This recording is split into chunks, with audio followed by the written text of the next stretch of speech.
Morning children. Children ಎಲ್ಲ ತಿಂಡಿ ಮಾಡಿದ್ರಾ? ಏನ್ ತಿಂಡಿ ಮಾಡಿದ್ರಿ? ಚಪಾತಿ. ಆಮೇಲೆ ಹಾ ಐಶ್ವರ್ಯ ಚಿತ್ರಾನ್ನ. Very good. ಎಲ್ಲ ತಿಂಡಿ ಮಾಡಿದ್ರಿ ಅಂತ ಅನ್ಸುತ್ತೆ. ಇವತ್ತು ತುಂಬಾ ಬಿಸಿಲಲ್ಲ ಮಕ್ಕಳೇ? ಬಿಸಿಲು ತಾನೆ? ಈ ಬಿಸಿಲು ಎಲ್ಲಿಂದ ಬರ್ತದೆ? ಸೂರ್ಯನಿಂದ. Very good. ಸೂರ್ಯ ಎಲ್ಲಿರ್ತಾನೆ? ಸೂರ್ಯ ಆಕಾಶದಲ್ಲಿ. ನಮಗೆ ಕಾಣಿಸೋದು ಸೂರ್ಯ ಆಕಾಶದಲ್ಲಿ. ಹಾಗಾದ್ರೆ ನಾವು ಆ ಸೂರ್ಯನಿಂದ ಬರ್ತಕ್ಕಂಥ ಬಿಸಿಲನ್ನು ನಾವು ಏನಂತ ಪಡ್ಕೋಬಹುದು? ಸೂರ್ಯನಿಂದ ಏನಾದ್ರು ಶಕ್ತಿ ಸಿಗುತ್ತೆ ನಮ್ಗೆ? ಯಾವ ಶಕ್ತಿ ಸಿಗುತ್ತೆ? ವಿಟಮಿನ್ ಸಿಗುತ್ತೆ. ಆಮೇಲೆ ಆ ಸೂರ್ಯನ ಶಕ್ತಿ ತಗೊಂಡು ಏನೇನೋ ಮಾಡ್ತಾರೆ ಗೊತ್ತಾ ನಿಮ್ಗೆ? ಏನ್ ಮಾಡ್ಬೋದು? ಆ ಸೂರ್ಯನ ಒಂದು ಬೆಳಕಿನಿಂದ ಏನೇನೋ ಶಕ್ತಿಗಳನ್ನ ಉತ್ಪತ್ತಿ ಮಾಡ್ತಾರೆ ಗೊತ್ತಾ ನಿಮ್ಗೆ? ಯಾವುದು? ಏನು ಶಕ್ತಿ ಉತ್ಪತ್ತಿ ಮಾಡ್ತಾರೆ? ವಿದ್ಯುತ್ ಬಳಸ್ತಾ ಇಲ್ವಾ? ಸೂರ್ಯನ ಶಕ್ತಿಯಿಂದ ಸೋಲಾರ್ ಇದನ್ನ ಬಿಸಿನೀರು ಕಾಯಿಸ್ತಾ ಇಲ್ವಾ? ವಿದ್ಯುತ್ ಉತ್ಪಾದಿಸ್ತಾ ಇಲ್ವಾ? ನೋಡಿದ್ರೆ ನೀವು ಪ್ರತಿಯೊಂದು ಮನೆಗಳ ಮೇಲೆ, ತಾರಸಿ ಮನೆಗಳ ಮೇಲೆ ಏನ್ ಮಾಡಿದ್ದಾರೆ?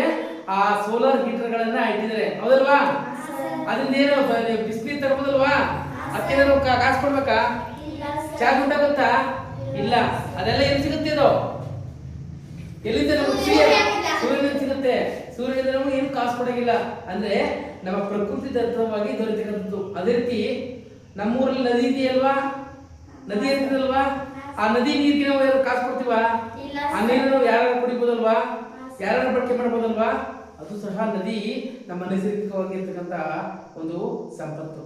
ಅದೇ ರೀತಿ ಈ ನೈಸರ್ಗಿಕ ಸಂಪನ್ಮೂಲಗಳನ್ನು ನಾವು ಯಾವ್ದಾದ್ರು ಹೇಳ್ಬೋದು? ಸೂರ್ಯನ ಬೆಳಕು, ಆಮೇಲೆ ಇನ್ಯಾವುದು? ನೀರು, ಆಮೇಲೆ ನಾವು ಉಸಿರಾಡ್ತಕ್ಕಂಥ ಗಾಳಿ. Very good. ಗಾಳಿ ನಮ್ಗೆ ಉಸಿರಾಡ್ತೀವಲ್ವಾ? ಆ ಉಸಿರಾಡೋದಕ್ಕೆ ಗಾಳಿಗೆ ನಾವು ಏನಾದ್ರು ಕಾಸು ಕೊಡ್ತೀವಾ?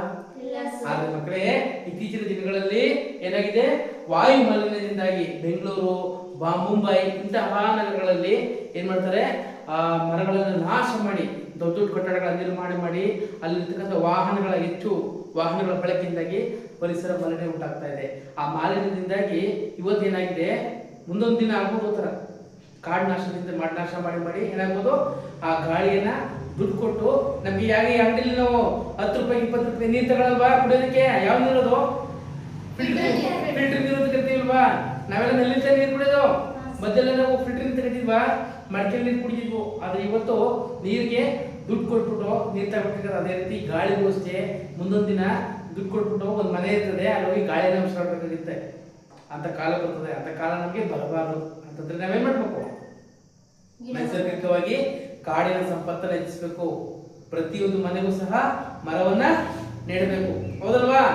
ಕಾಡಲ್ಲಿ ಹೆಚ್ಚು ಮರ ಬೆಳೆದಷ್ಟು ಏನಾಗುತ್ತೆ? ನಮಗೆ ಆ ಶುದ್ಧವಾದ ಗಾಳಿ ಬರ್ತದೆ. ಯಾಕಂದ್ರೆ ಒಂದು ಮರ ಬೆಳಿಬೇಕು ಅಂದ್ರೆ ಏನ್ ಬೇಕು? ಬೇರ್ ಬೇಕು. ಬೇರೆ ಇದ್ರೆ ಗೊತ್ತಲ್ವಾ? ಬೇರೆ ತಂದ ಮನೆಗೆ ಇಟ್ಕೊಂಡ್ರೆ ಮರ ಬೆಳ್ಕೊಂಡ್ರ ಹೇಳಿ. ಫಲವತ್ತಾದ ಮಣ್ಣು. Very good. ಫಲವತ್ತಾದ ಮಣ್ಣು ಇರಬೇಕು. ಅಂದ್ರೆ ಮಣ್ಣು ಎಲ್ಲ ಕಡೆ ಒಂದೇ ತರ ಇರ್ತದ? ಯಾವ ತರ ಇರ್ತದೆ ನೋಡಿದ್ರೆ ನೀವು? ಈಗ ನಾವು ಕ್ಯಾಸುವಲ್ ಹೇಳ್ಬೇಕು ಅಂದ್ರೆ ಒಂದ್ ಕಡೆ ಎಲ್ಲ ಮರಳು ಇರ್ತದೆ, ನದಿ ತೀರಗಳಲ್ಲಿ ಒಂಥರ ಮಣ್ಣು ಇರ್ತದೆ, ಹೊಲಗದ್ದೆಗಳಲ್ಲಿ ನೋಡಿದ್ರೆ ಒಂದ್ ಕಡೆ ಕಪ್ಪು ಮಣ್ಣು ಇರ್ತದೆ, ಒಂದ್ ಕಡೆ ಕೆಂಪು ಮಣ್ಣು ಇರ್ತದೆ. ಹೌದಲ್ವಾ? ನಾವು ಇದು ಮಡಕೆ ಮಾಡ್ತೀವಿಲ್ವಾ? ಗೊಂಬೆಗಳು ಮಾಡ್ತೀವಿಲ್ವಾ? ಅದೇ ಮಣ್ಣು. ಅದು ಮಣ್ಣಿದ್ದೇನೆ. ಆಮೇಲೆ ಮಂಗಳೂರು ಹಂಚು ನೋಡಿದ್ರ? ಹೆಂಚುಗಳು ಗೊತ್ತಿಲ್ಲ ಮಕ್ಕಳ ನಿಮ್ಗೆ? ಹೆಂಚು ಎಲ್ಲಿ ಹಾಕ್ತಿವಿ? ಹೆಂಚುಗಳನ್ನ ಮನೆಗೆ ಹಾಕ್ತಿವಿ. ಆ ಮನೆಗೆ ಹಾಕ್ತಕ್ಕಂಥ ಹಂಚುಗಳು ಸಹ ಮಣ್ಣಿಂದ ಮಾಡಿರೋದು. ಗೊತ್ತಾಯ್ತಾ? ಸೊ ಇದೆಲ್ಲವೂ ಸಹ ಮಣ್ಣಿಂದ. ಸೊ ಆದ್ರಿಂದ ಮಣ್ಣು ಸಹ ಒಂದು ನೈಸರ್ಗಿಕ ಸಂಪನ್ಮೂಲ. ನೈಸರ್ಗಿಕ ಸಂಪನ್ಮೂಲ ಯಾವುದು? ಮಣ್ಣು. ಇಲ್ಲಿ ನಾವು ಮಣ್ಣಿನ ಬಗ್ಗೆ ಏನು ಮಾಡೋಣ? ಯಾವ ಮಣ್ಣು? ಭಾರತದ ಮಣ್ಣುಗಳು ಅಂತ ಮಾಡ್ತಿದ್ರೆ ಭಾರತದ ಮಣ್ಣುಗಳು.